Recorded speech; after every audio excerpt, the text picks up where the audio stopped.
Hi, folks, and welcome to another Wednesday episode. So I have my co-host with me, Marco, and I have two other guests. I have a third one. He will join us in 30 minutes, and the topic is the upcoming elections in Portugal and how it is to defend Israel in Portugal. So it's a tricky territory from many angles, but we have here brave people who are willing to defend their ideas despite the backlash. I'm very proud to have people who stand for Israel. Not only on social media, but on a daily basis, I'd say. I have Luciano Waldman, who was with us, I think, a month ago. He is the man behind the Lisbon Jewish Community Center. And I have Sónia Mendes Silva, the superwoman behind the Facebook group Zion Missão Portugal. And we have Romeu just joining. Right on time, Romeu. I was just about to say to join in 30 minutes, but you just contradicted me. I like that. I managed to arrive earlier than I expected. Hello, everyone. Good stuff. And I have Romeu, who is a part of the Association Portuguese for Israel. He is now based in Madrid. Very happy. I just saw on the internet, so it's going very well when it comes to romance. So well done, Romeu. But we're not here to talking about Romeo romance. We are talking here about the upcoming elections in Israel and what we can do, say, from Zionist perspective. Is there any option? Is there any party that we can support? Or there's no hope? I think it's a quite tricky territory, as I said on the beginning. Myself, I received the voting envelope the other day. I don't know where is it, and I kind of don't regret it. But maybe after this discussion, I will look for it. I don't know. We'll see. I will tell you at the end of the day. I don't know where is it. Maybe the cat has it, but maybe I need to look for it. Maybe my guests will let me know that there is some hope. But we'll see. So if you are into this topic, stay around for the next 90 minutes. I appreciate it if you click those three buttons below. Subscribe if you haven't. Like if you enjoy what we do here, and share with someone who is into this kind of conversations and haven't followed us so far. But before I start engaging with my dear guests, I would like to ask Marco, who is in Jerusalem, the capital of the road, as he says. Indeed. Marco, how is it going? And the capital of Israel, let nobody be any doubt, first of all. The capital of Israel and hence the capital of the world. How is tourism back in Israel, by the way? It's beginning to come back. I've had a few groups recently, so there is a bit of movement. Things are certainly picking up. The more courageous tourists are making their way to Israel, the more committed. So yes, things are looking up, and of course we look forward to more. And perhaps our guests this evening should entertain the idea of booking a flight, and I shall be happy to show them around. Yeah, guys, if you want to make it to Israel, all you need to do is get into Marco's hands. You have the right guidance, the proper insight. Indeed, so a one-way ticket. You won't want to return. That can sound a bit scary, but are tourism services working regularly for people who wish to do tourism? Or? Yes, they are. Yes. The flights are back. There have been some interruptions due to our neighbors, but generally speaking, the airport is functioning, and the hotels are working. The restaurants are full. The cafes are full. The old city is increasingly busy. The bazaar is open. The shuk is open. So. It's safer than most urban centers in Europe. Let me be frank. Even with all our problems, it's a safer place than the great urban centers in Europe, which, alas, have become unrecognizable in the past 20 years. Right. So let's jump into the Portuguese topic. So I suggest that we go directly to the government. No, before we talk about the parties, I would like you to provide us with an assessment on how the government have managed the relationship with Israel. Was there any change in the last year or so? And is there any signs of improvement, say, in the next mandate, in case they are re-elected, which seems to be the case according to the poll? So let me start with Sónia. You are new here. I think people are very eager to hear from you. So would you share your evaluation of the government when it comes to how they relate to it? I'll be absolutely sincere with you. I had decided to vote for this government for the next elections, Democratic Alliance, because I think that until 1 week ago, some days ago, they managed to have some balance here in this topic. So the government never hostilized, never reproached Israel openly, the Israel actions and points of view. But 4 or 5 days ago, I'm not sure, a fact changed completely my mind, and therefore I must say that I will not vote for no one in the next elections. What happened? Well, a proposal from the Netherlands regarding the agreement of association Israel European Union. That's an agreement to boost the economic cooperation between Israel and the economic European Union by reaching a certain legal status in order that the cooperation can be ameliorated.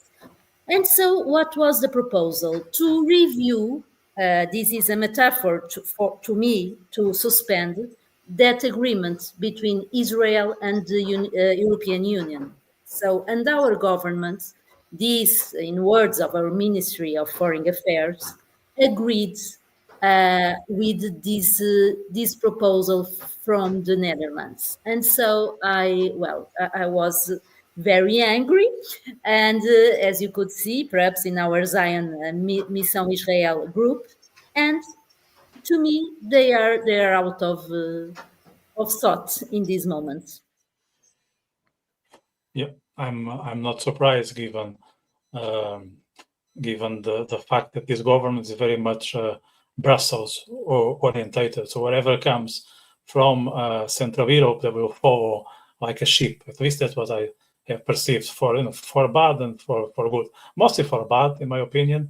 But that doesn't constitute any shock.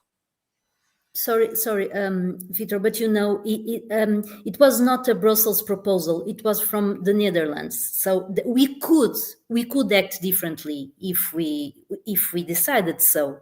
The government could say it could keep neutral, or could wait for another developments, because we are at this moment in a very sensitive point regarding the war, the hostages, and we know the pressure, the amount of pressure Israel has in its own shoulders, and we could wait with legitimacy. But we, as good students, we love to do that as Portuguese. We run to accept and to say, okay, we support that proposal. And to me, this is absolutely wrong and cannot be acceptable for an Israel supporter. Yeah, 100%. Romeu. It's simple as Romeu. That. Moral quandaries don't apply here. Yeah, 100%. Romeu, your thoughts? Would you relate to Sonia's view, or do you have a better understanding of the government position, or a more positive? No. To be fair, I think I understand Sonia and I agree. Let me disclose first that I'm a member of one of the parties running for the elections. I'm a member of Iniciativa Liberal, which is a center-right party, typically supportive of this government. And Romeu, sorry to cut you off. Can I also mention that you are a former member of PP, okay, which is part of the government. I think it's good to have both facts on the table. Yeah. So yes. So I'm in the area of the center right. Yeah. Well, what I've seen, like Sonia said, was I was also a bit disappointed with this government, especially the Ministry of Foreign Affairs, Paulo Rangel. I was hoping he would be more supportive of Israel, and he was a bit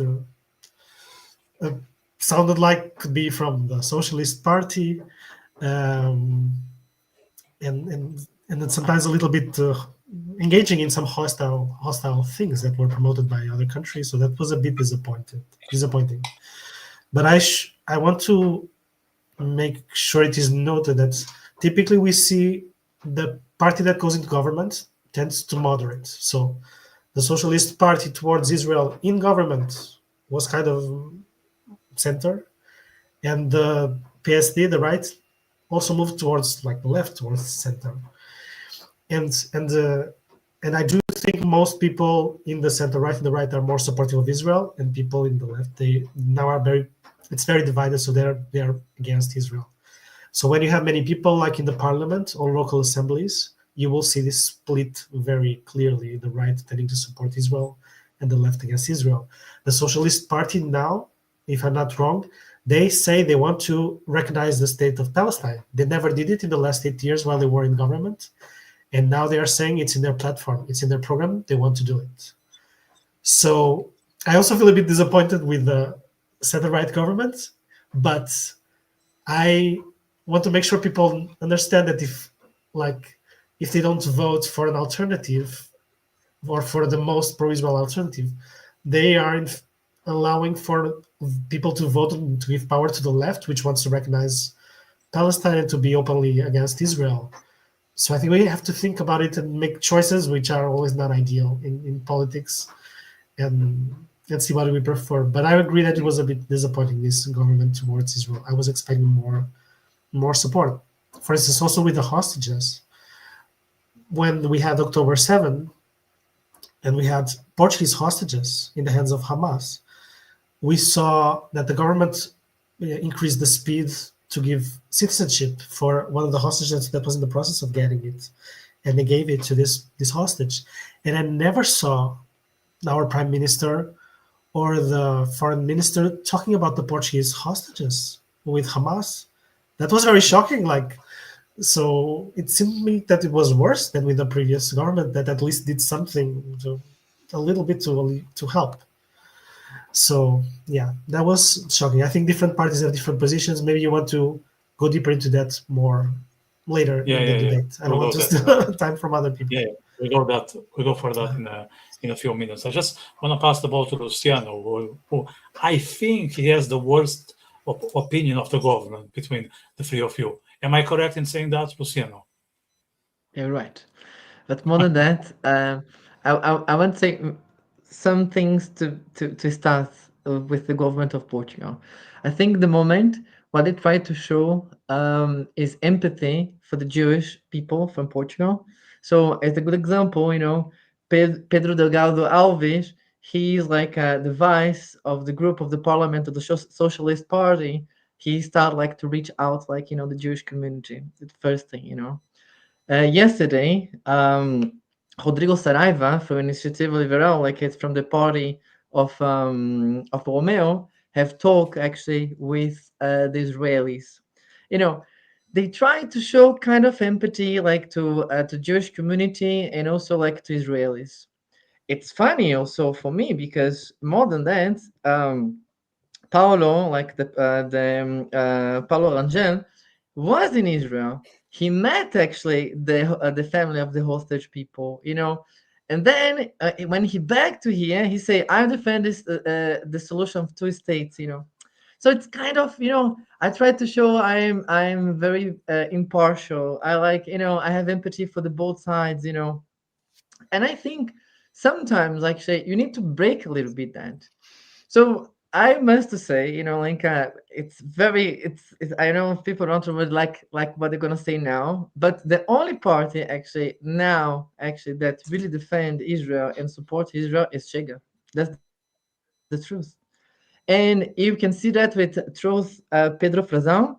He's openly support the Jewish community and the Israel. But more than that, he made part actually of Alpi. So it means like, it's the only party actually say it very clearly which side they are.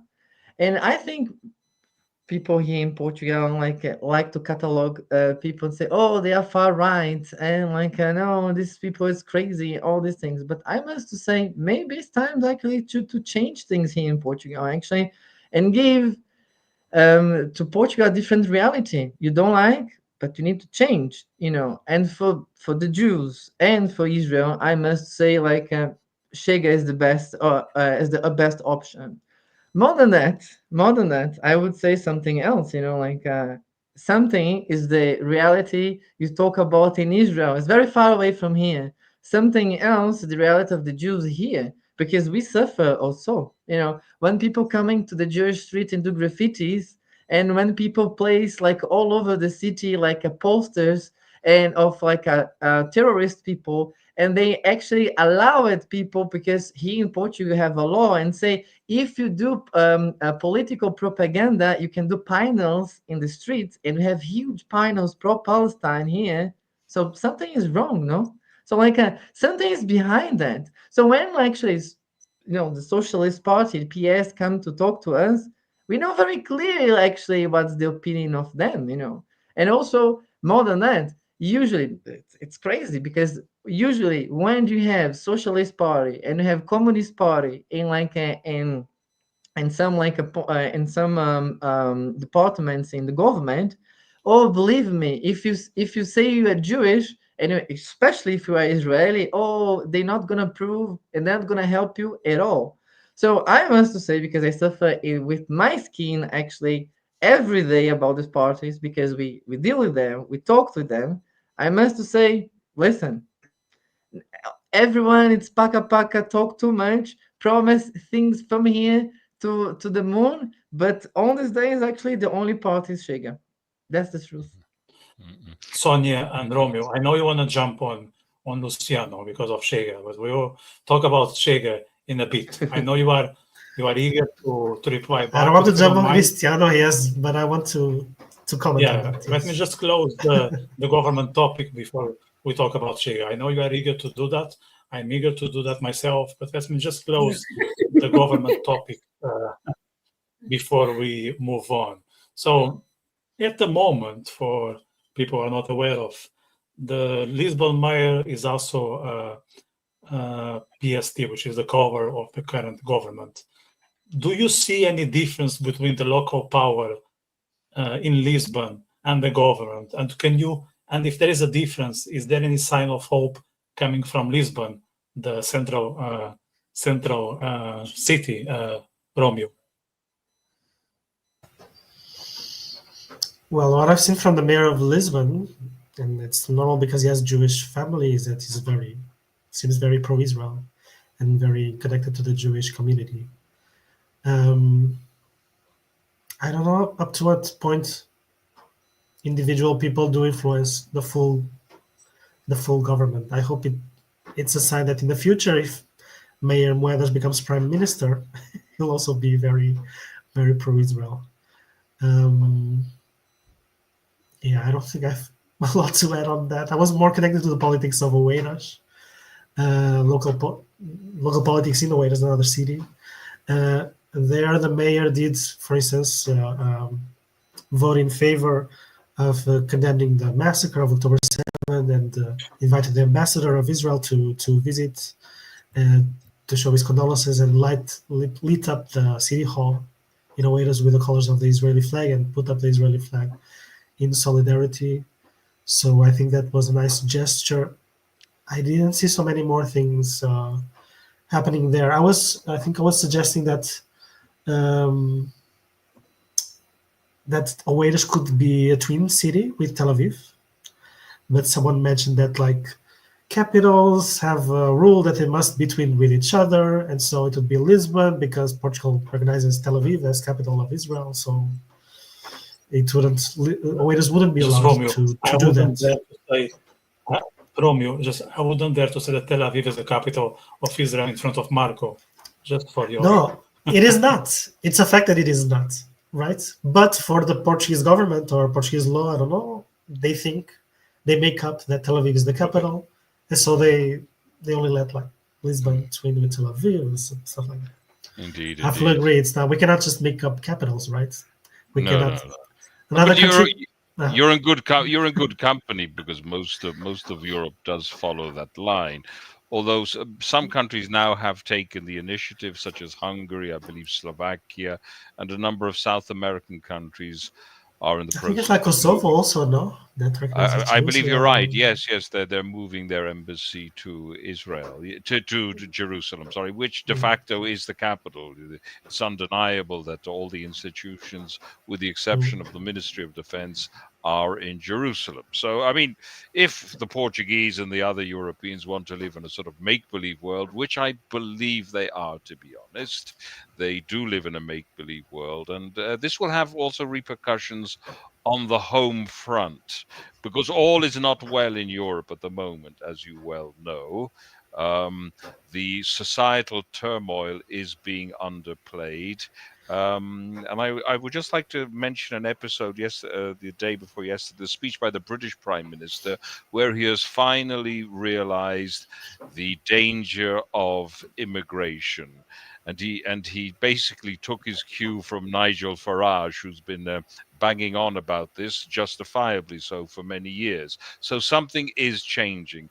The chickens are beginning to come home to roost. And this will also extend to Palestinism as well. People will understand the real nature of the beast in due course. It may take some severe civil unrest for this to happen in Europe. It's already happening. It's not being reported in the mainstream media, but I receive a lot of information from many different countries about the riots being caused by certain groups of immigrants, which I think you'll understand which groups. They're not Buddhists from Nepal, and I think it's pretty clear which groups I'm referring to. So something is happening. People are losing faith, and they will lose faith even more. What you're telling me about Portugal seems to be very much in line with what is happening in the rest of Europe, where generally there is greater, let's say, sympathy. Let's use the word sympathy for Israel on parties to the right of on the political spectrum. So that seems to be a recurrent theme, and you confirm that. Yes, Yeah, in Portugal, yeah, yes. yeah, yeah. Right. The interesting thing is that had one said the same thing, done the same analysis maybe 40 or 50 years ago, Israel did have significant support also on the left. For example, in the post-war period, of course, the Holocaust had a certain impact, but there was also another image of Israel as being a socialist country. And also, the nobody mentioned Palestine. When I was growing up, when the attacks were being carried out against Israel, they were referred to as Arab guerrillas. Okay, so the language is changing, the narrative has been shaped, and unfortunately, it has been allowed to take hold. Of course, it has been sponsored. Nothing happens in a vacuum. We know that great resources have been dedicated to this, especially by the oil-rich Arab countries, and they have borne fruit. The problem is that this, as I maintained in other webinars, Palestinism is a retrovirus which will ultimately weaken the immune system of European countries as well, because ultimately speaking, it is jihadis in double-breasted suits or pretending to be Che Guevaras. It's an excellent public relations exercise, but ultimately it's there to sow havoc within European societies. Marco, I'm not sure if you are aware, but we actually have a Palestinian candidate for these elections for the Portuguese parliament running with No, Bloc I'm de not aware. Esquerda, the No. left bloc. And she used to work for the Palestinian embassy or diplomatic mission in Lisbon because it's not considered a country. From where she was expelled, she was fired. and she openly supports the October 7 massacre. She declared multiple times to the press, to the TVs, to the radios, that everyone in all the she said, not all the Palestinians support Hamas, but everyone supports this attack. Everyone supports this attack led by Hamas, and then she said they support resistance by every means possible. Of course. Very openly, no limits. She declared this. She was invited after this to run for member of parliament by Lisbon. She was already before a candidate for the European Parliament. Right. This comes as no surprise to me, because the PA Authority, the allegedly moderate wing of the Palestinist movement, I'm aware of what they show on the media, what they teach in the textbooks. So this is basically a school for terrorism in any case. So Hamas are just reaping the fruits of these decades of incitement. There's no essential difference between Hamas and the PA. They are, essentially speaking, two sides of the same coin. We have a question here from Daniel Hortz. Maybe Sónia, you can answer. I think it's in relation to that candidate from the left bloc who openly supports the October 7. So in Daniel's estimation, that's an incitement to terrorism. Would you subscribe Daniel's words, Sónia? Of course, from the standpoint of that potential deputy, of course, and from Bloc de Esquerda, the party that supports her, I wouldn't say an incitement to terrorists in such a definitive way, but I think it only shows how they have their own narrative about this situation and this conflict, and they are totally Manichaeans, you know. They cannot recognize and only see positive aspects from the other side, from the Israeli victims, from the Jewish people. And so a Bloc de Esquerda and the rest of the left wing is deeply convinced that they are making the best step possible, that they are being Che Guevara's, as Marco said, that they are defending the poor ones, the people of the Palestine and the oppressed people. And so with these vests, with this imagetic, they consciently choose these deputies, these people, with this sort of speeches. The same thing happened with the Socialist Party, with the rapper. Not the same, but it is. We can compare the situation. So they have their own narrative. They are Manichaeans. There's the good part, Palestinians and all its supporters, and the bad one, the devilish Israel state and its supporters. And so they are absolutely sure of their steps. They have conscious choices, and so of course they're not eligible for any citizen that really supports Israel and the right side of this problem, in my opinion. Yeah, there's one thing I would give them. I will give them some credit. At least they are clear. They don't hide. They are not playing a game. Let's give them that. They're not credit where hiding, credit's due. Credit where credit. They're honest anti-Semites. Honest anti-Semites, which we have to admire them to a certain extent, instead of hiding behind a certain language and pretending to be nice.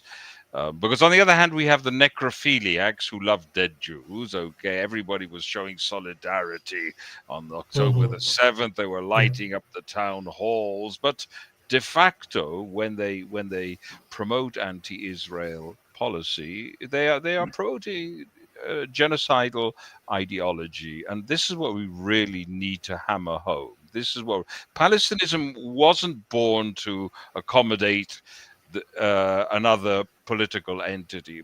Palestinism is quite clear. It wants the elimination of the Jewish people in the Middle East and beyond, because it is an expression of jihadi ideology. That is it. That is its metaphysics. Yeah, talking of vouchers, no, I just think of Antonio Guterres here, who is a member of the Socialist Party. So let me bring him to the conversation, and I'm sure Luciano is eager to comment on that gentleman.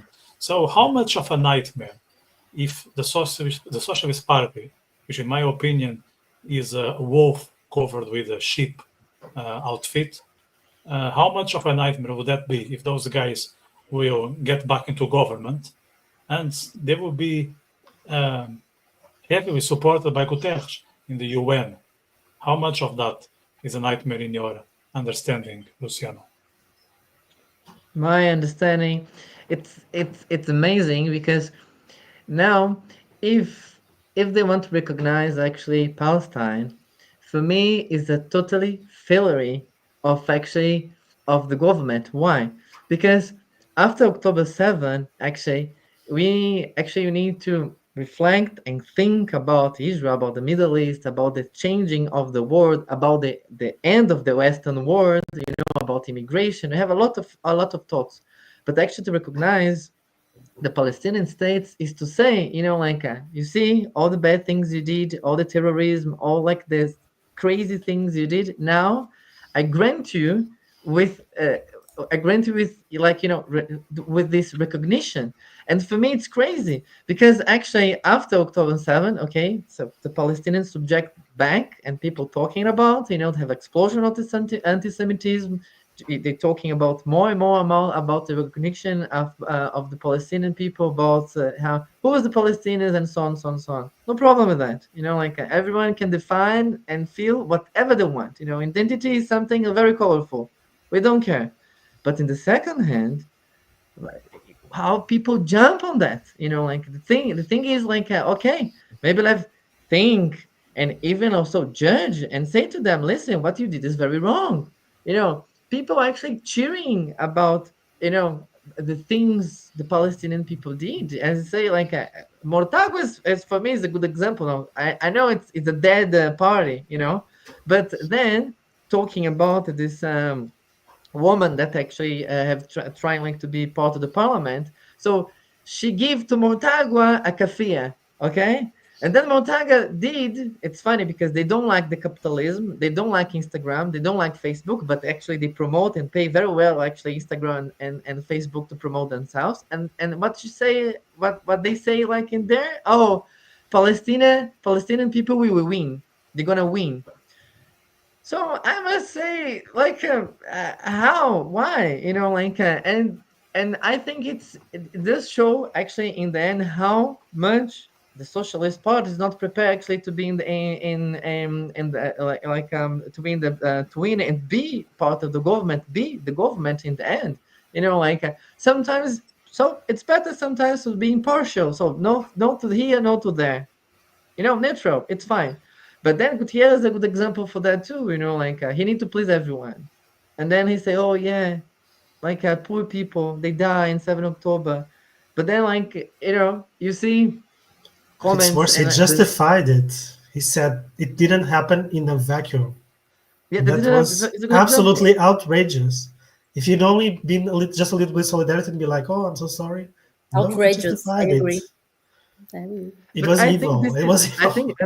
I think this is the point. But also, I want to say something else about that, about to be impartial. Like Moedas, you talk about Moedas before. For sure, what Moedas think. But it doesn't mean they do many things there. Because they know the price actually, of to do something, to do action, and all the criticism actually they need to suffer after that. So as I said before, if the Socialist Party win, it's going to be a terrible thing for not just for the Israelis but also for the Jews, because it's a play. Oh, I like you, but in the end, we know very clear who they support. Yeah. Okay, let's talk about Chega. The great moment is arriving. Or Luciano, be prepared because I think Romeu and Sónia have a totally different view from you. As I said, I lost the envelope, so I don't have skin on the game. I'm completely neutral here. Maybe at the end I will pick a party, but I lost the envelope, and that's not something I came up with. It's a fact. I don't know where is it. Maybe it's between some of those books, but it seems that the right wing is more with Israel than the left. That we cannot deny that. But there's a division among the right wing, even in the States, like the likes of, say, Tucker Carlson. He's not for Israel. Even the new right wing of Joe Rogan, they are not for Israel. So there are many people on the right, or even Alex Jones. I don't think Alex Jones is for Israel. He was never for Israel. Come on. But there are people who think that. Like there are people who believe that Alex Jones is Zionist. Like, do you understand in English? I think you don't, because he's clearly a critic of Israel. So I would like you, Romeu, to situate Shega, when it comes to the Israeli conflict, taking consideration how the mainstream right wing have shifted, especially since the war. Right. First, I would like to start to paint the broader picture, which is, I think we have politicians and parties that try to follow some standard political principles and positions, ideologies. And then we have people and parties that are grifters and that are populists, meaning they will do what is easier to get votes, what is most popular. And when we talk about these figures on the right wing that are against Israel or shifting to be against Israel and even openly anti-Semitic, I think this is because these people never really had strong morals or ideology. They see it's easy to be against Israel, to be against the Jews, that it gives them views and money. They are earning money from each view, and they go for it. So these people are very dangerous, and in the parties, we also have populist parties. Regarding Chega specifically, what we see, in terms of program, what they have on their platform, it is the most pro-Israel party. So on paper, they are, clearly. They are, for instance, the only party that has on their program that they support that Portugal moves its embassy to Jerusalem. There is no other party that has this kind of proposal. I'm not sure if they ever proposed it in the parliament. They also, I think they had some they supported Netanyahu and showed some support, strong support for Israel publicly. But at the same time, they're also the only party, or one of the few, that wants to ban kosher slaughter in Portugal. It was one of their first measures. I know it is not because they are concerned about animals, although they say it's because of concern for animals. They're not a pro-animal party. They are targeting Muslims because they say they are worried about animals, so they want to ban halal and kosher slaughter. They put all of it together. But as you can see, this kind of populism, it always also ends in trapping Jewish people. They have, or they used to have, nowadays, I don't know how much it has shifted, they used to have a very strong Nazi base. They had militants with Nazi tattoos going on to their events. In public, we have photos. And they had a strong Nazi base that was preventing them or making it very difficult for André Ventura and for his board to remain in power. They were voting against this, or trying to impose a more extremist view within Chega. And they forced Ventura to run like 3 times in a single day for president, because even though he was the only candidate, he needed a certain number of votes, and these very extreme people were trying to keep him down until he put some more radical people also in power with him. So I think we have to be a bit careful. Chega has had very pro-capitalist policies in their program, and then switched them to the fully opposite, and now wants to nationalize companies because they saw it was very theoretical or very hard to explain to people these kind of conservative policies, and then they just switched to socialist policies. I don't see a party that is like populist who doesn't bet on educating people, taking a strong stance that is educated towards Israel. I think if they see that their base or the people does not want to support Israel, they will switch it very easily because they are very focused on getting the maximum number of votes no matter what. They will try whatever extremist positions. They started by saying they wanted to ban gay marriage. They were saying they wanted to castrate pedophiles. And then, of course, they dropped the ban on gay marriage because gay people don't have anything against gay marriage. Most people don't care. So they dropped it. They saw it was not popular. And then they went with targeting gypsies, going against pedophiles, which are more popular things. I don't think I saw them really making like concrete proposals to support Israel on parliament. But on paper, on theory, on their original program, yes, they were the most pro-Israel party. I hope they will vote. They will be very pro-Israel, but I don't think they're very reliable on that because their character is populist. But of course, I don't think we should focus only on Chega. Let me just be very quick on the other parties.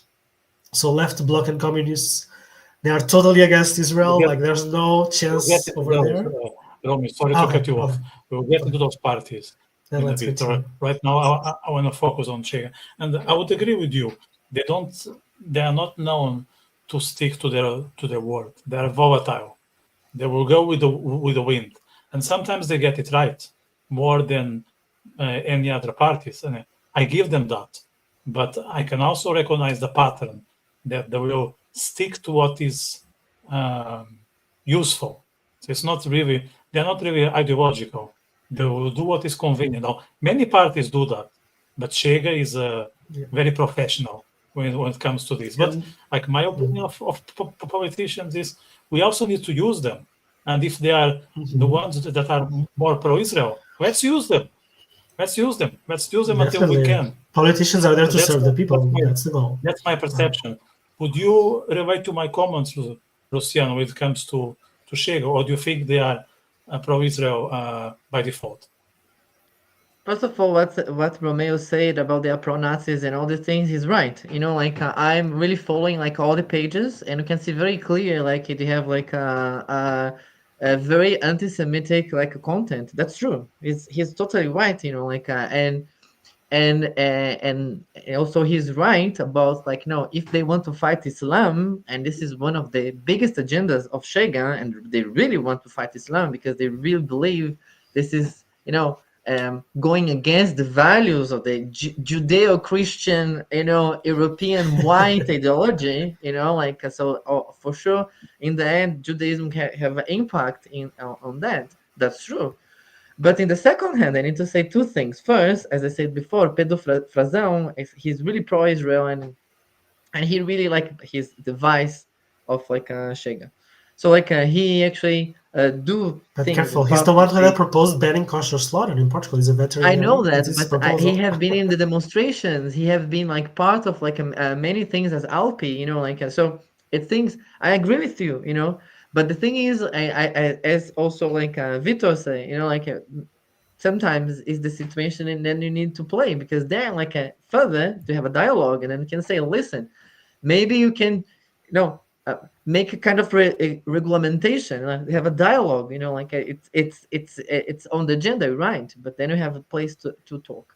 If you want to listen to my opinion about like all the parties, I need to say, actually, I was persecuted by the Communist Party, and that's the truth, so and then like when I never have been persecuted with Chega, I never have actually anything that projects and talks and emails and all the things I have talked to them, nothing. But then like when you talk about the left, oh my god, projects, dialogues, emails, everything was sent.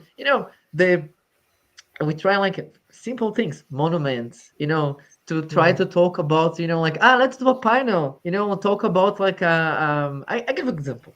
This is very nice. To have Itzhak Abarbanel, one of the greatest philosophers of Portugal. Okay, he was responsible for the treasure. He was one of the first humanists of Portugal. Then we come with the idea. You mean of Israel? Let's do, huh? You mean of Israel? Abarbanel? No, here in Lisbon, we say let's do a panel team. Okay. Can you repeat the name of the person that you were talking about? Itzhak Abarbanel. Isaac Abarbanel. Okay. It's a person from Israel, one of the philosophers from Israel. No, he's Portuguese. He born It's here Portuguese. he born here in the 16th century. Okay, Oh, I'm 15th sorry. century. Sorry. I'm not educated. So. And then we come with the idea, and the person, I'm not going to say the name of the person, but the person who was responsible for the department for that was for the Socialist Party. And then I start to talk to this person, and then the person realized I'm Israeli. The situation changed at all. They stopped to answer my emails. They say, listen, they didn't they have authorization to do that.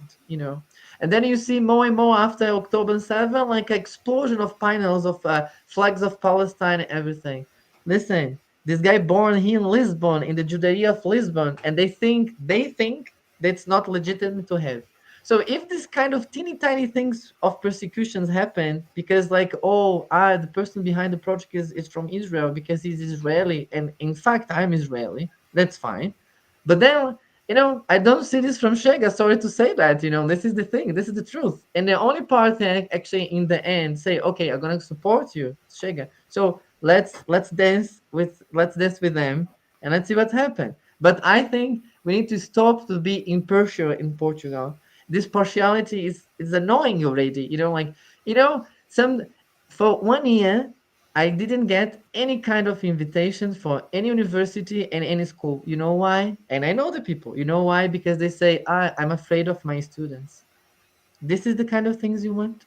Because people say, no, people not actually able to listen the different ideas because they're afraid. So the majority of the politicians here in Portugal is like that. They have no opinions about anything. They say, no, I like you. Let's hear. I want to listen to your opinion. They don't do anything. That's the truth.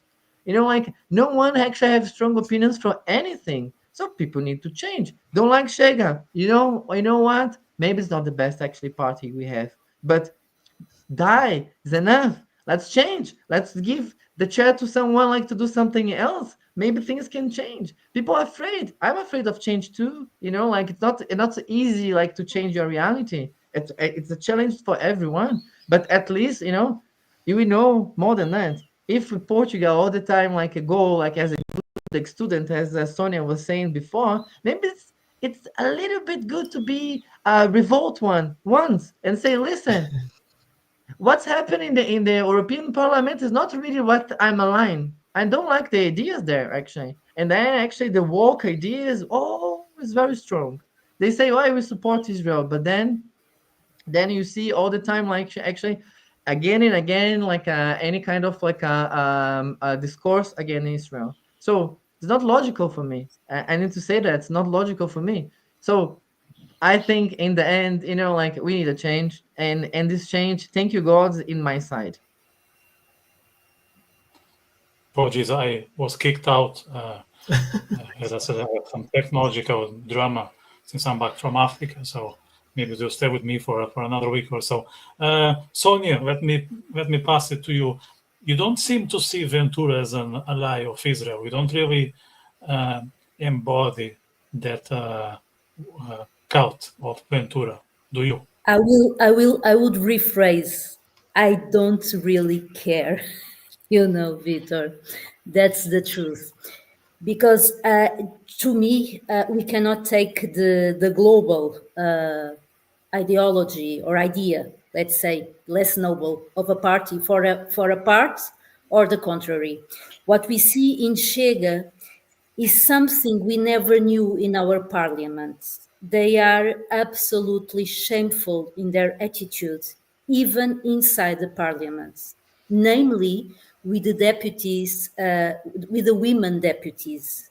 They have many claims of bad relationship, and this is to say the minimum, with women at the parliament. They made moves to Inês Sousa Real, a deputy of People, Animals and Nature. They are absolutely offensive.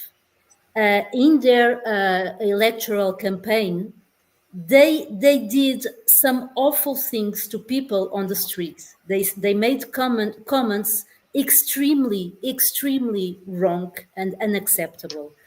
And I think the attitudes that you have in a parliament also speaks for your ideals, also speaks for what you want to offer to a country. And regarding Chega, I do not trust them absolutely. I must say, nevertheless, that in our group, Zion Missão Israel, it is a very small group, a very humble one yet, but we have many friends from Chega. And I think it's very happy to have people from many sides, because in that sense, we have a common cause, that is Israel. But to run a country, no, I cannot give a country to a party that as even their speech on the immigration, for instance, is absolutely unacceptable. Chega. Why? Ask. Because I'm an Chega. immigrant. I'm an immigrant. I ask him why. Yes, because Chega as a sort of, persecution of people regarding their origin, their national origin. If you see fortunately, my background is in history. So when Chega appeared here in Portugal, I wanted to know more about, even because André Ventura had some sort of speech against the gypsy community that I think at that time was not well understood, because he only was saying that they should have the same rights and the same duties as all of the other Portuguese citizens. So I went to their program and I started to read, and I see this expression, this concept of assimilation. So the immigrants who come must be assimilated by our costumes, by everything we have. And historically, that is a very wrong concept, is a very reproachable concept, because it intends to deny the idiosyncrasies of other people, their specificities, their differentiation. And, Chega, even in parliament, they referred to the Turkish government as lazy, or the Turkish people as lazy. So they do not have boundaries. They do not have an acceptable behavior in our parliament and while speaking to people. Another thing is that in their program, at least I didn't see any word regarding Israel itself, perhaps about the capital, the embassy in Jerusalem, but regarding Israel itself, I didn't find anything in Chega program. I think Chega is a typical case of an anti-Islamic party that for that reason wants to join a popular cause amongst anti-Islamists.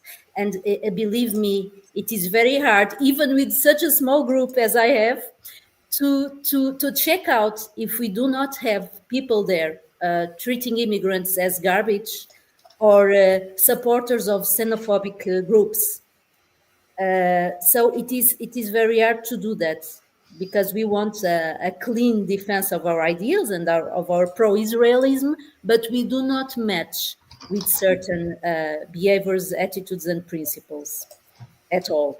Sónia, I think that's a good point. I think one of the reasons why Chega is somehow with Israel is because they are anti-Islam. And that's just a coincidence. If, let's say, in 10 months, the two fights are not in the same arena, then they don't care. They are just with us because now we are being at war with Islam. If we are not at war with Islam, say in 1 year, then they will turn their back on the Jews. It's just necessary. So I think it's something, how to say, it's just a circumstance. It's not something that is on their core. It's just happening because things are going that way. So that's my understanding as well. So if you don't mind, we're going to move forward. Can you just allow me to say just a thing, because I forgot. Not in Portugal. I don't find it except on the stand-up party, ERGT. It is a small party that is not in parliament. That's not a party. That's not a party. That's a bunch of animals. That's It is. that's a part. Sorry. I have no Yeah, respect for this guy. unfortunately, it When is a people party say, and sorry, it's sorry, sorry. running. When It people is running say, in these elections. when But people say that, yeah. the leader is a former judge, obviously expelled from his order. But he praises Hitler publicly in the Yes. social media. So we have, even in the whole world, we have anti-Semitism in the left wings, but also in the right wings. That's undeniable. Okay, here in Portugal, it's perhaps less obvious, but in the world, we have anti-Semitism in both sides. And in Portugal, of course, I agree, the left wing is well, absolutely vocal in the anti-Semitism and also anti-Zionism. Yeah, yeah. You know, when it comes to Eric, I don't even consider them. I think they are not a political party. It's something that it doesn't have no ability of of an association. So I don't have any respect for those guys. Like they are hooligans. That's what they are. It's a bunch of hooligans who think they're a political party. That's what they are. Like But they are very but similar they are, to Vitor. when But I they lived are. in when I lived in Hungary. There was also a Nazi party, and it's not Victor Orban. Victor Orban is the equivalent of Chega here in Portugal. Now there they have the actual Nazi party, which is like 1-2%. That's like act. Those are the guys who go out and fight. That's all they do for fun. They have no brain. All they do is look for trouble and enjoy that. That's all they do. So I don't even take them in consideration when it comes to the political discourse. We can briefly talk about them, but I want to give some space to Initiative Liberal since we have Romeu here, and I also want to share this with you guys and with the viewers. So Initiative Liberal is the only party uh, I shown public support on social media. Okay, I don't know if you remember, Romeo. I once said that I haven't voted, but I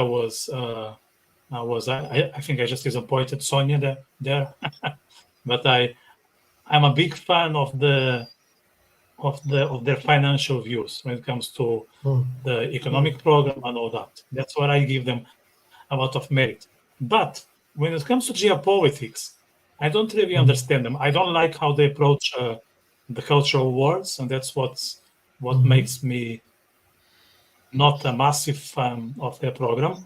But I don't understand their geopolitics because, like you guys, and I'm just approaching you, Romy, with this. You are openly supporting Ukraine. When it comes to Israel, which is liberal democracy, why are you so hesitant? So I would say Iniciativa Liberal in regards to Israel is very much aligned on the where PSD, CDS are. And so it is mostly tendenциally supportive of Israel, but mostly in a discreet way. It does vote in favor of Israel in parliament and meets with the Jewish community, Israeli ambassador, etc. But publicly, it doesn't really show off on that. It's a bit scared of confrontation on that topic. And why is that? I agree. I think it's because it's a hard topic. It's very, very complicated and very nuanced. It doesn't have easy answers. It would be so much easier if you were populist and we could just say these are the good guys, these are the bad guys, and everything would be. Excuse me, Romeu. Where do you see the nuance in this question? Let me put Where you do on I the see the spot. nuance? Between Israel and Palestinism, where do you see the nuance? Because I'm curious. I'm maybe not the typical member of PSD or Iniciativa Liberal when it comes to Israel because I'm very supportive of Israel. Where do I see the nuance? I'm not talking about the intersection of interests and on a moral level. Do you see equivalence between Zionism and Palestinism? Are they the same when we put both on the scales? No. I think Zionism is is first of all recognizing that the Jewish people are a people first, then that they have the same rights as every other people, which includes to having a country, to having security, self-determination in their homeland. Right. This is the basics. Right. And I do think that in terms of the Palestinians, they are not a people. I don't think there's a national identity there. Right. So it's not equivalent there. Right. So I'm just trying to understand in the popular mind. So here's where we need to do the work in real terms, because this is what we see here is a manufactured cause, one that's manufactured for a specific reason.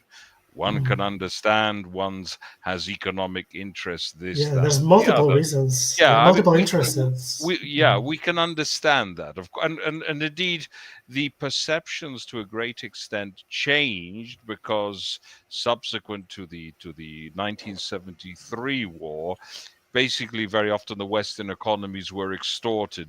Oil was used as a weapon.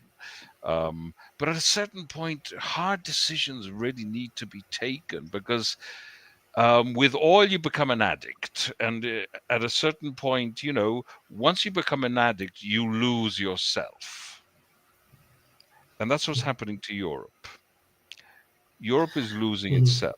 But in this case, like, what kind of decision would you like to see Europe do? Because in my view, I do not see a Palestinian country as equivalent to Zionism and to Israel existing.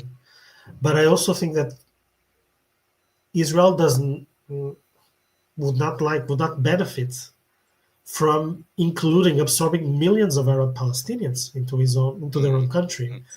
So theoretically, if there could be security, it would be better if they were separated. Well, you're not going to separate very much in this part of the world because we already have 20% within the pre-67 borders. Right, I'm talking the others, right? I know, but that was always a problem. The Arabs have been, in certain phases of Jewish history, a majority in the land of Israel.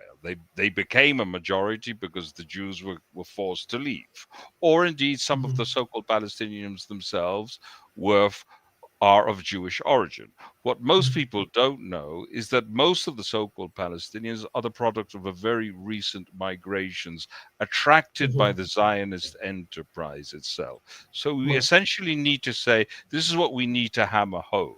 Because Palestine is, in terms of ethnicity, people, is a fictitious construct. It is a fictitious phenomenon. So there's no real need to understand. Once you understand the nature of the beast, then you can make a diagnosis and find solutions. Arabs have no lack of political expression in the Middle East. No lack of territorial expression within the Middle East. Now, of course, you've spoken about the demographics of course, and to be perfectly frank, there have been in history transfers of populations. When you have a hostile population in a certain area, and a case in point is Europe in the post-World War II scenario, and India and Pakistan. So it's not inconceivable that hostile populations can be transferred with compensation. Now, that's not the case for many Arabs. Many Arabs are very happy to live here. And by the way, they're not all Arabs, okay? They are Arab-speaking. Many of the Christians here are not ethnically Arabs. They're Western Semitic of Aramean origin. So there's a lot of... The waters have been significantly muddied. Okay, so you're asking me what I'd like to see. I'd like to see this recognized, that the land of Israel, essentially speaking, is the home of the Jewish people. But it doesn't exclude other ethnic groups, and we have some very successful and very well integrated ethnic groups, such as the Druze, for example. I'm not sure if you're... Or such as the Christian Arabs. They're the most successful group in Israel. Not the Jews, it's the Christian Arabs. That's right. No, I say that the Christians, of course, the Christians are a very successful minority in Israel. In Israel, they're a very successful minority. They're very integrated. I mention the Druze because they actually go to the army as the Jews do. Okay, so military service is obligatory for the Druze as well. The Christians, of course, are mostly very well integrated within the pre-67 borders. Beyond the 67 borders, the population has dwindled. A case in point is Bethlehem, where the population was 80% 40 years ago, prior to the Oslo Accords. Now it is around 10%. So this is when we talk about ethnic cleansing. This is the things we really need to set straight. Israel doesn't oppress other religious identities. It facilitates them as long as they show a capacity to communicate with the Jewish majority. Okay, and that's not necessarily an oppressive sense, an oppressive thing. Jews have integrated themselves all over the world. They have never clamored for any state in another place except for Israel. And here we see many the minorities, the successful minorities, weave themselves successfully into the fabric of Israeli society. They don't necessarily have to be Zionists, but they need to understand the basic language. But in reality, Christians have, it's a wonderful place for Christians to live, because they can express themselves. They have freedom of worship. The Christian population is growing within the pre-67 borders, of course. And indeed, many Muslims too are coming on in leaps and bounds. Nobody's forcing them to become Jewish. They can elevate their own religion to new heights. I think here we can have a real positive development within Islam itself. I think Islam can really flourish in a proper sense, not in a jihadi sense. Okay, because this is what the West is encouraging.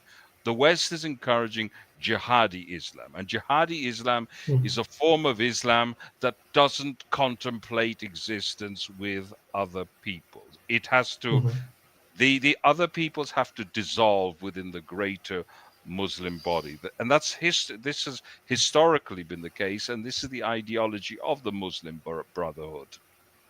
It's very weird, because actually Muslims in Europe, I think many are more radical than Muslims in the Middle East, in Arab countries.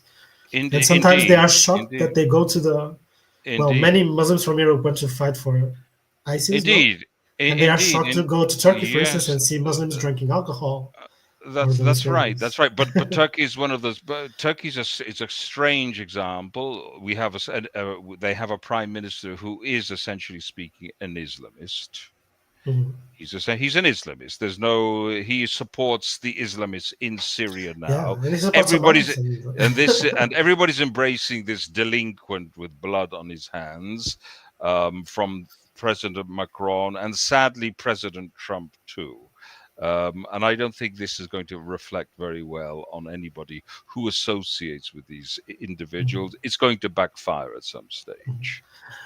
Marco, sorry, just if I may comment, just to kind of finish the conversation where we were talking about what we want to see from European politicians, etc. From when I look back into history, I think it's very hypocritical from Europe not to acknowledge the way it solved the World War II, where it moved and deported millions of Germans to have kind of purely ethnical borders and to stop the disputes around borders and wars. That's the worst. Sorry if I interrupt you. I was just presenting a worst case scenario for people that can live and know how to coexist with Jews in the land of Israel. There's no need for transfer. Okay. I'm talking about the terrorist element. Okay, those who have an agenda to destroy the Jewish state. Okay, I just wanted to clarify that.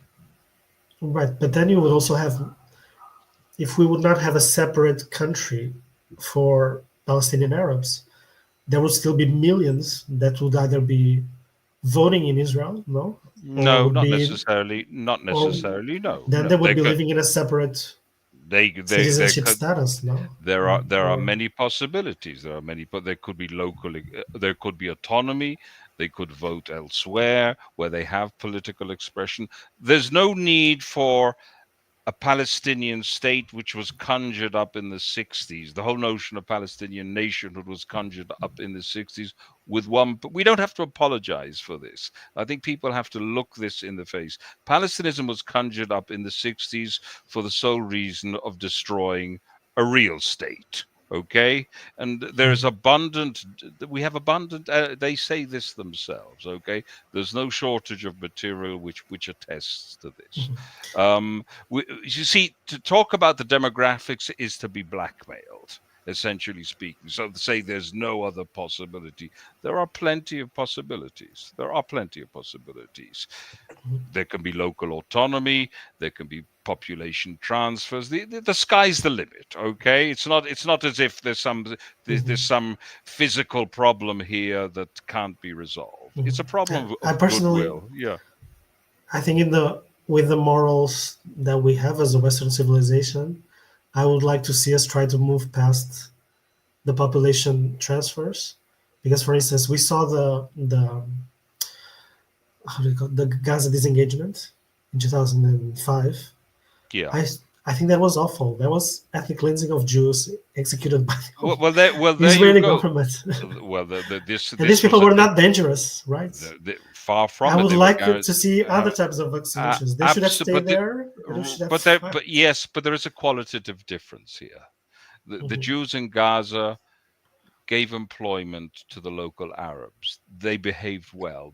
Right. They created an economy, not the opposite. Okay, those who are beholden to Palestinism want the destruction of another ethnicity. This people really need to. This is the point that people really need to understand. The two-state solution, this folly, which I never subscribe to, has been tried and it has been proven to be a folly. Okay, people try to find excuses as to why it should be done, but it never works and it never will work. I mean, it's like, for example, let's use a little thought experiment, getting a pedophile to be a babysitter. Okay, these are things that don't work and they're not right. One has to recognize that there are qualitative differences. Okay. We could make the case for the Nazi people. I mean, Palestinism is influenced by Nazism. If we look at the genesis of Palestinist or ideology, it begins to a great extent with the Mufti of Jerusalem, with the Muslim. But this is in its DNA. There's no getting away from this. Okay. And it makes no historical sense because because they try to portray themselves as an ancient population who use the endonym Palestinian. They never used that name. 80 years ago, it was the Jews who were the Palestinians in the British Mandate of Palestine. Okay, and it's very easy to falsify this because the Druze simply, who have been here longer than most of the so-called Palestinians, have been here for a longer stretch of time. They're Israelis. They have chosen a positive identity without effacing their own age-old identity. They have their identity. No, the state of Israel does not impose an identity on them. The Israeli identity and Druze identity coexist happily.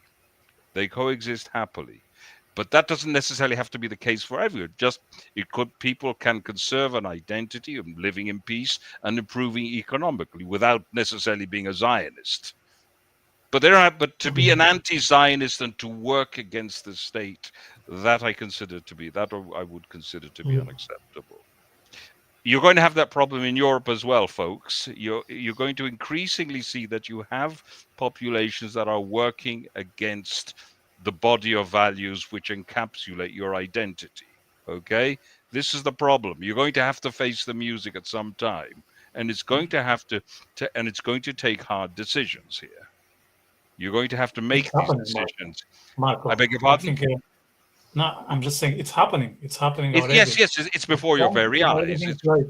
It's before your very eyes. Not every immigration is the same. Okay, there are immigration. There are groups that want, and they say it. And if you don't believe me, I can provide you evidence, documentary where they say it. Okay, it's not as if I'm making this stuff up. They say it in their own, they express this. We see their imams. They say, we're going to increase. We have children. We have 5 children, 5, 10 children. You have 1.1 on a good day. Okay. I consider Douglas Murray the most brilliant mind, perhaps talking about these issues, about the Israel problem, and even about the West. And these for years, he is claiming that the West must be defended, that the traditional West must preserve itself and stay far from the vulnerability that actually we are seeing nowadays. So this is not a new question. Simply, we are getting closer to the more dangerous moment. We're reaching critical mass. The globalized world brings us everything, and also this kind of yes, that's true. But things don't happen on their own. Things don't. There are forces that are behind are behind this, and one has to take stock of this. Okay, just to wrap up. Vitor, you want to move back to Portuguese politics? Yes, just to wrap up on Initiative Liberal. I could cast my vote on Initiative Liberal if you guys would stand for Israel in the same way you stand for Ukraine. Now, and I would like to understand why is it so easy to stand for Ukraine and not for Israel, because it's also a tricky topic. It's more popular. It's more popular. Yeah, but even the Ukrainian, let's say the Ukrainian side, it's not as popular as it was, and Initiative Liberal stays with Ukraine regardless of the backlash. No. But with Israel, it seems that they don't have the courage, and I would like to understand why. And I would even forgive you for embracing some of the woke elements. I forgive you for that. I think you do a great job when it comes to economy. Like you are it's exemplary the way you present the problem and you come up with a solution. I think you can even give classes to some other countries in Europe. I'm very proud to say that as a Portuguese man. But when it comes to geopolitics and morals, you really let me down. So yeah, I'll have to leave it for another time. On that happy note. Let me talk about another party here that is just emerging, and maybe I could get Sonia's view on that. And Sonia, we are just men here. I hope you don't get upset with me. I could vote on ADN just because of the looks of the leader, just because of her looks. But that's it. I won't comment because, well, I cannot comment on that. Well, ADN has not a single word on Israel on their program too, and I understand that at a certain point, because small parties don't want to compromise. They do not want to write in their program something that can cut their interest to some part of the population. And I have some information about this. Liberal Initiative, I think, does the same, in my view, of course. So there are certain questions that they avoid to express in the political program, because that's a compromise, and also identifies them with certain sides of this battle, this question on Israel. And besides, I think, Sonia, I think Joanna said at some point that she is for peace, which for me it's a big bullshit when people say they are for peace. It's just a way not to like I have relatives who are the same. When I ask them, how do you see the Israel-Palestine thing? How do you see India, Pakistan now, Russia, Ukraine, so on and so forth? They say, I'm for peace. Which you raise a very interesting point, because we could easily transpose this. I mean, suppose somebody in 1944 was to say, what's the difference between, who do you choose between the Allies and the Nazis? And they say we're for peace. It doesn't really chime, does it? Doesn't really. It should be the same case with the Israeli and Palestinist jihadist cause. This is what we expect. It should be the same. We shouldn't, in a sense, we shouldn't even be having this conversation. Of course, we must stay with the true victims, and our moral principles should be absolutely clear on that. Who are the true victims? Who are the true offenders? Joanna, Vitor, I don't know if you remember, in the middle of the COVID, the pandemic, she was challenging people on restaurants because she didn't want to use the mask and because she didn't want the vaccination. And nowadays, her struggle is that she demands to pay with money.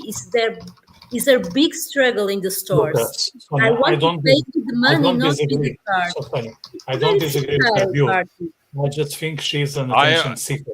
That's my problem. I've been trying to understand why you want to vote for her, and I admit she has my vote too after further research.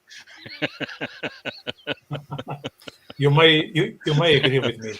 I'm convinced. You've convinced me with very sound arguments.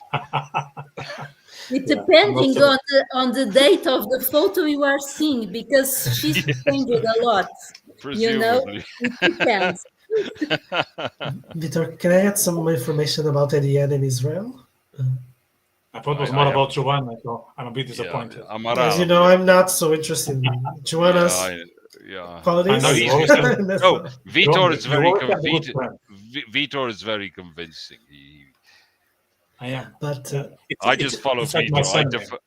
I do.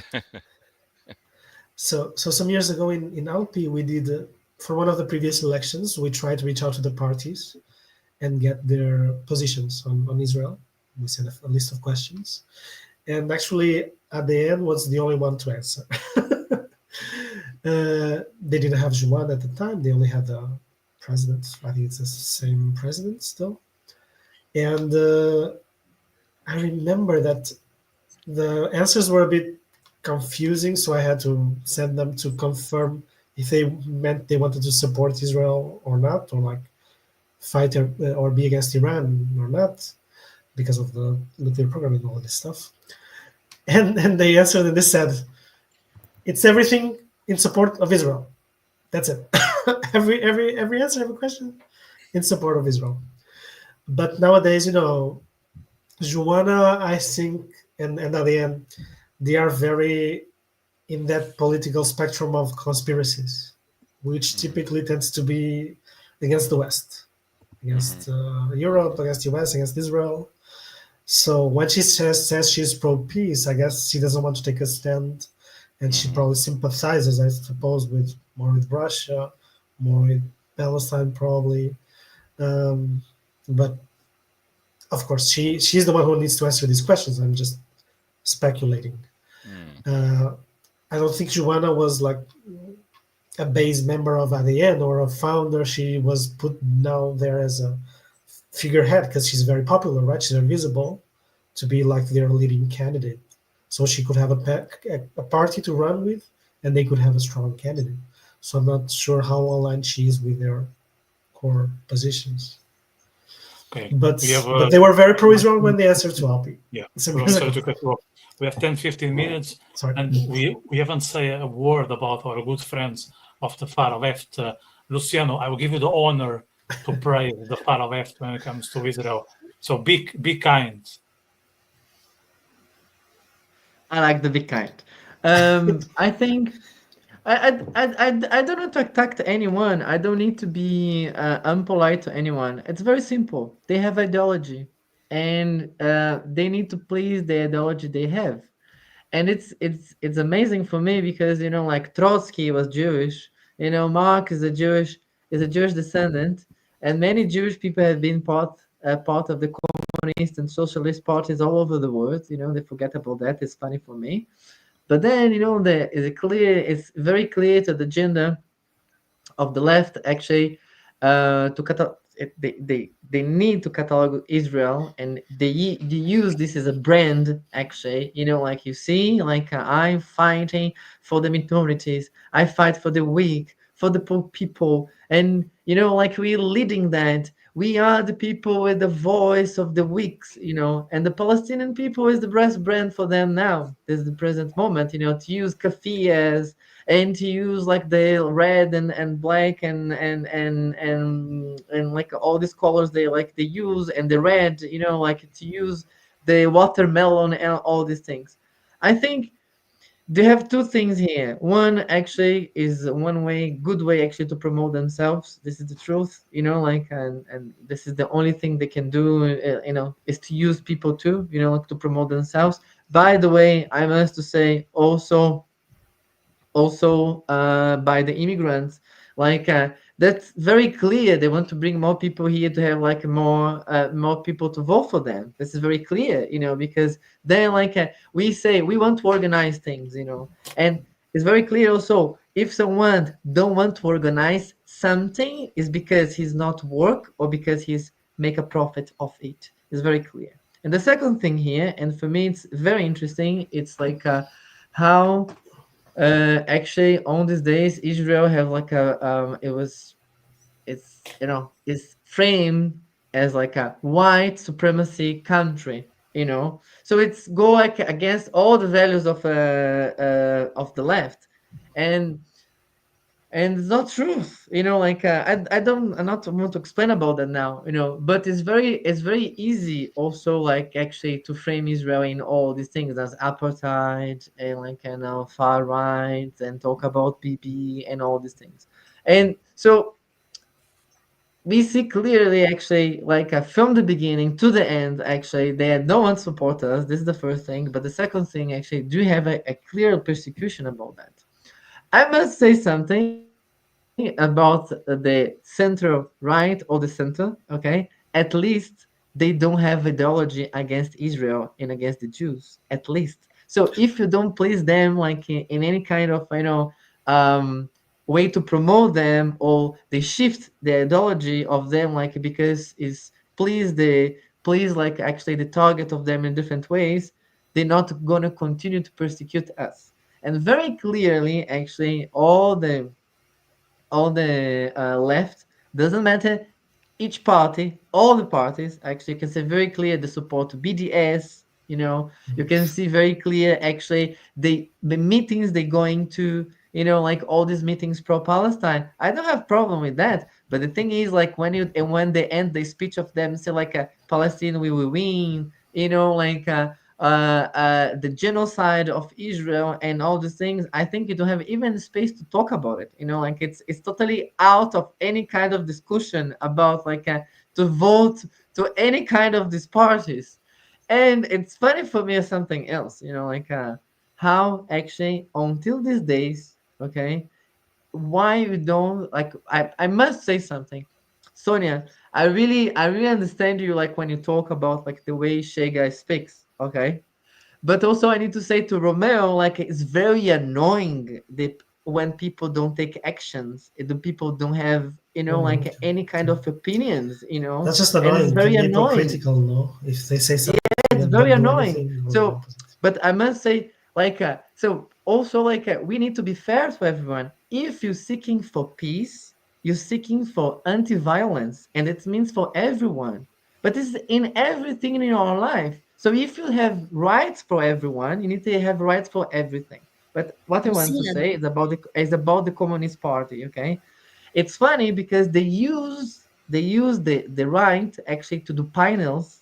Okay, and it says, oh, is a propaganda politica, is like it's a political like a propaganda. So actually they're not promoting themselves. I don't care to see the face of Marx, like, or Lenin. I don't care about that, like no problem. But then what they do huge panels about Palestine and say When you say Palestine panels, you mean out outdoor signs, out of the but billboards. painted political billboards. painted. They paint like huge walls, like huge walls all over Yes. the city with faces of like a Graffiti. terrorist. They place like people with Kalichnikov, like phrases in Arabic and everything. And what they place the symbol of the Communist Party and the youth party of the Communist Party to do so to say, oh no, you can take this down. So I think it's like it's the crazy thing you can have on these days actually, like because you don't have any kind of fair in like in the play what they playing. All the advertisings they doing. I have advertisings here, and they say like the um the intifada is the only solution. And like, what? How you can print with this your money? It's also public money in the end, because they are part of the government. They need to understand that. People don't really realize that. But Like, Lucian, but this is but, finished, and I think people must also actually to have strong opinions and say, no, you're wrong. You can't do that. You believe in your beliefs. You have your ideology. I don't have a problem in that. But then when you choose one to cheers up and say, like, oh, this is my group. You are out of my group. But more than that, I will do everything to persecute you and destroy everything you do. Oh, so it's very wrong actually. And how actually give space for these parties in Portugal? It's for me, it's not logical. So sometimes, sorry to say that, I prefer the peixeirada of Chega, and then in the it's end, not a if they question do of anything for peixeirada. me, I'm but sorry, Luciano, but it's not a question of peixeirada. It's not the way they speak. Do you know that many deputies from Chega face legal process because of violence, domestic NPS, violence, and corruption? Did you know? what is the situation you have now? But we're talking about the left. So I need to say, like, so totally, like, for me, it's like nothing to talk with them. Even like no any kind of dialogue we can have with them, because the only thing they can say to you is like, you are the racist, you are white, you are the apartheid, everything. It's like always pointing to you, all these things. So they are allergic, they have allergy to facts, and they don't know how to actually dialogue. And it's funny for me, because dialogue, for sure, to have a kind of confrontation, because you need to give argumentation for that. The only thing they know is a violence. Sorry to say that. I don't see any party destroying anything. They destroying things in the city. They doing graffitis everywhere. They throwing like paint in public monuments.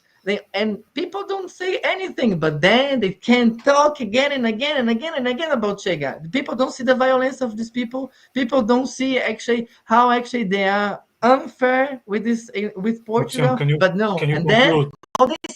how they save It's already themselves 90 20 minutes. 25 of April, and then and again, because if you don't have the left, we don't have a revolution here in this country. Really, come on, it's time actually Luciano, to change.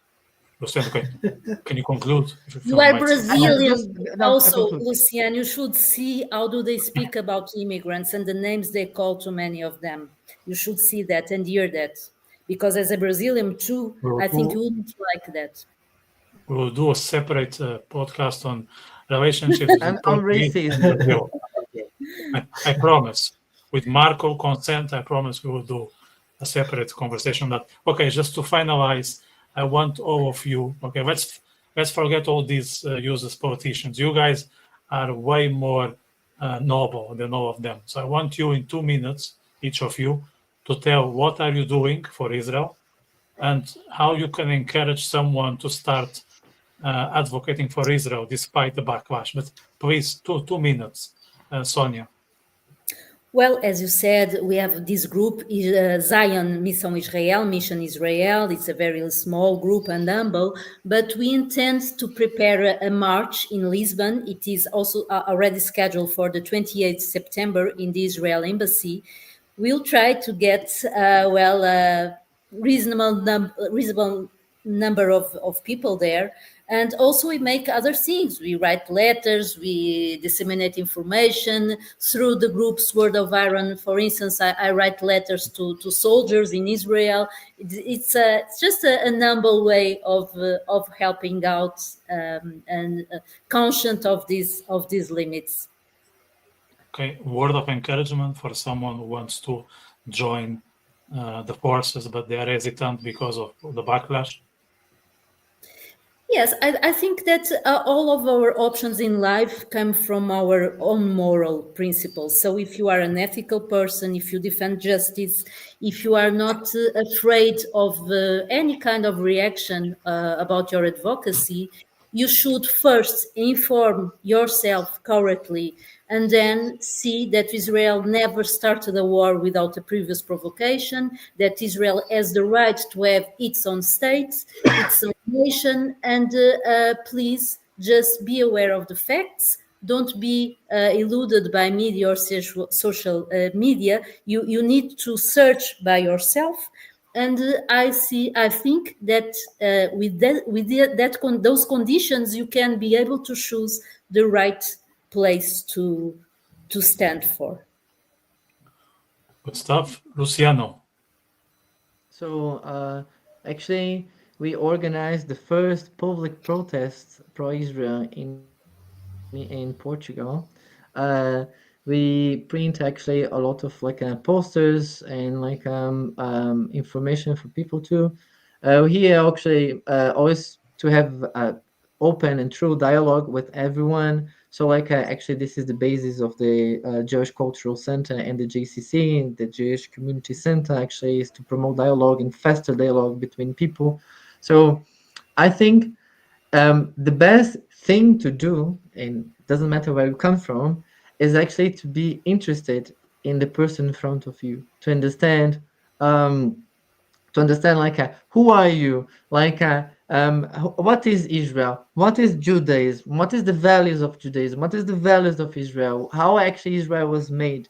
And then actually just after you have a good actually interaction with Israel and Israelis and Jews and the thing, and have an opinion in the end, because people actually build the ideas with a lot of prejudice sometimes. It's fine. But I think this is the best way actually to do, and you continue to do things. We always open here to support everyone, if it's for peace and any kind of dialogue, we always here for that. Romeo, last but not least. Yeah, so in my case, I created a pro-Israel NGO in Portugal and was part of the board for 3 years for the first mandate. This helps, so it's good for people to get together and connect with other people that also support Israel. I'm been mostly active nowadays on social media, mostly on Twitter, where I have visibility to help spread accurate information about Israel and about the Israeli side of the war these days. What I feel people can do if they are scared or not so confident. First of all, they can start by educating themselves, reading news, but also reading history, just learning about historical stuff. I think that's very important. And then maybe trying to connect on a more personal level. Something I feel so sometimes I don't feel so comfortable sharing stuff on my personal social media. Some stuff that is very political, very straightforward. But for instance, if people they don't want to support Israel, I try to make them think and post things like Hamas has Thai hostages. Why does Hamas have Thai hostages? If you don't care about Israelis, can you at least care about Thai hostages? If you don't care about Jews, what about the Jews' children that were in the playground and they were bombed from Lebanon?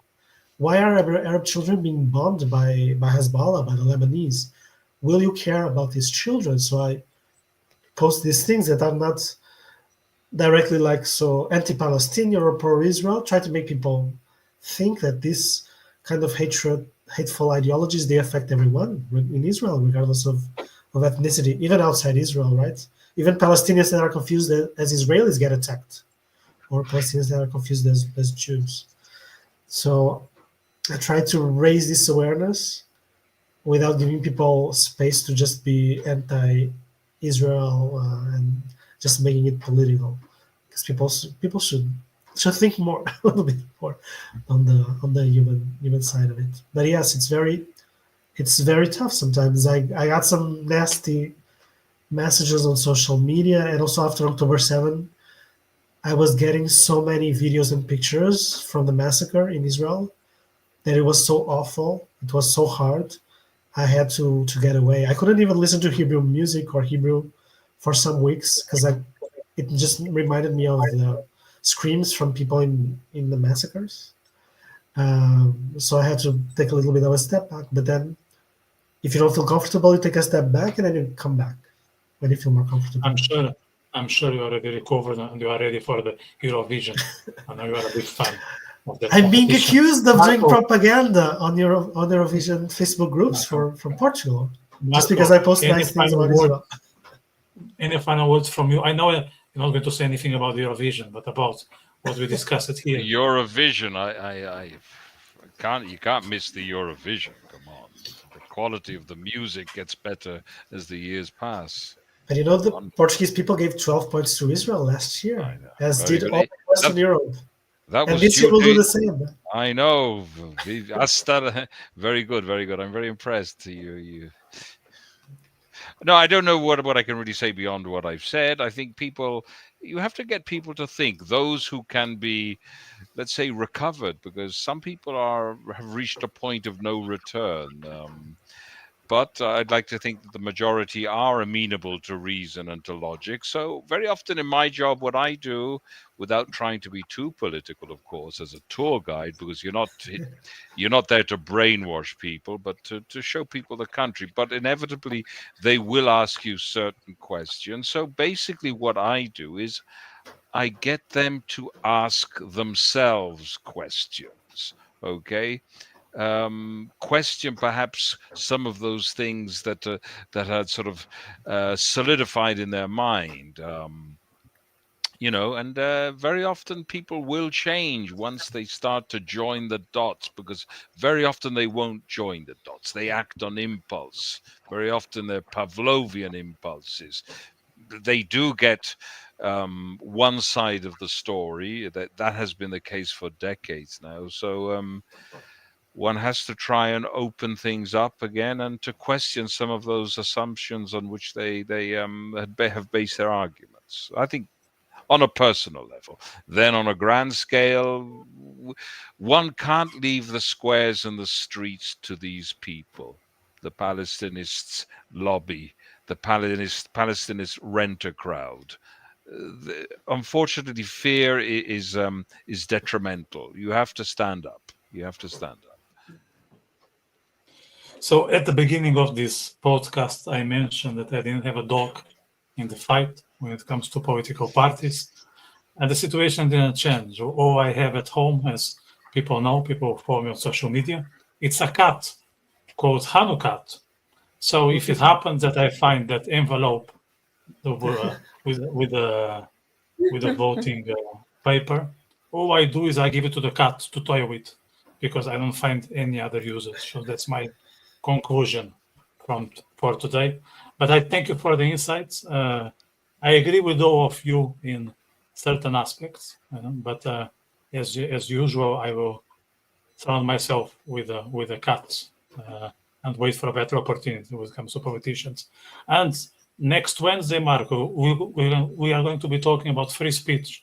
And by the way, without free speech, we couldn't have the conversation we had today with all the disagreements and misalignment. So let's highlight free speech as a crucial element of the Western society and remind everyone that there are people out there who want to dismantle. And those are the fanatics that are coming all the way from the Arabic road. So that's my final words for today. If you guys enjoyed the chat, please press those 3 buttons below.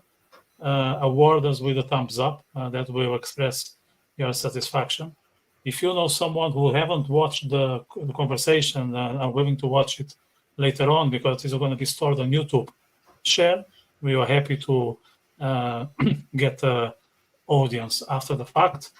And if you haven't subscribed to this channel, please do so, because that's a great way to make sure that this content is distributed. So I want to thank you again for the insights and all the best for your personal ventures when it comes to Israel and all the others. Take care. Thank you so much for the invitation. This was great. Obrigado. Até logo. Até logo.